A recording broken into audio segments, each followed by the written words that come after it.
We're calling this class Self-Evolution with the Messengers of Light. このクラスはメッセンジャー・オブ・ライトとともに自己成長する、あるいは自己進化するという内容のものです。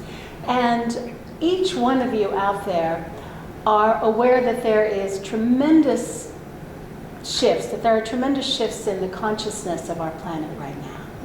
多くの皆さんが気づいているかと思いますが、今地球上の意識が大きく変化しようとしています。And there has been a lot of talk about a new paradigm, a new world.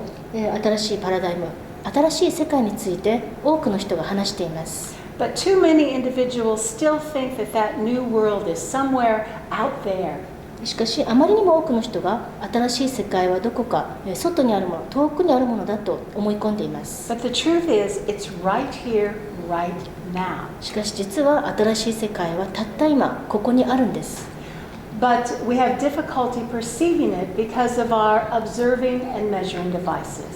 ただ、私たちの測定器、観測器、つまりフィルターのせいでなかなかその新しい世界が認識できません。Which are a product of our belief system. それは私たちの思い込み、信念体系によるものです。And the attitudes that we hold and the thoughts and feelings that we have. または私たちの持っている態度や姿勢、思考やフィーリングに由来するものです。Because of these constrictive places within us, we are unable to be of the frequency that is required to actually participate more wholly in the experience of that new world.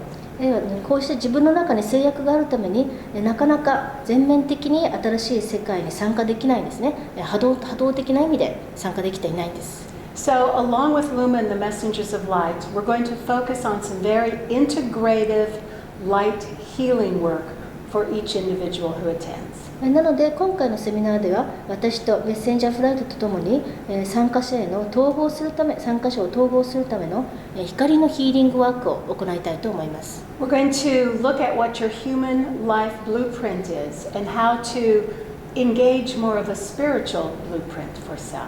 また、人間としての生活のブループリント、青写真を見て、そしてそれによりスピリチュアルな青写真を加えるということをやっていきます。There's going to be a synthesis of internal heart frequencies that is going to bring healing.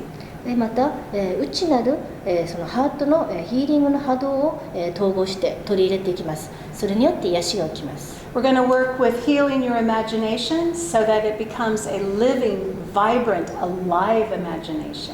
また皆さんのイマジネーション、想像力を癒し、それを生き生きとした、そして生き生きとした鮮やかなイマジネーションにしていきます。Because key to the developing new human being is an imagination that has greater depth and dimension.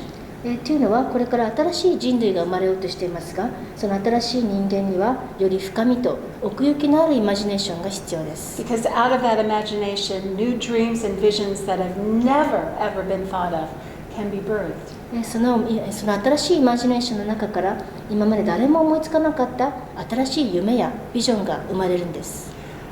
Luma and the Messengers of Light are going to show you how to take what you know and the frequency that you have become and nourish the morphinogenic field of our human existence. ルマとそしてメッセンジャーオブライトでもってあなたの新しい波動を使ってそしてあなたの新しい成長を持ってそして人類のモーフォジェネティックフィールド人類の形態形成場に栄養を与えるということをしていきます。Really demonstrating to you how important you are to this shift in human consciousness. そうすることであなたがいかに人類の意識の変化に重要な人物か大切な人物か見ていきます。There will be extraordinary healing and many energetic attunements throughout the weekend. もちろんこの2日間のクラスでは途方もないヒーリングとそしてたくさんのエネルギー的なアチューメントも行います。And even before you attend the workshop, the messengers of light are going to start coming to you in your dreams and they're going to start preparing you so that you can receive this new information. そしてまたセミナーが始まる前からメッセンジャーフライトはあなたの夢に現れてあなたの準備を整えていくでしょう。この新しい情報を受け取るための準備を。And so that you can become the evolutionary being that you have come to this planet to express during this time. あなたはこの地球に進化する存在としての自分を表現するために来ました。このセミナーではそのための準備をしていきます。 Thanks so much. ありがとうございました。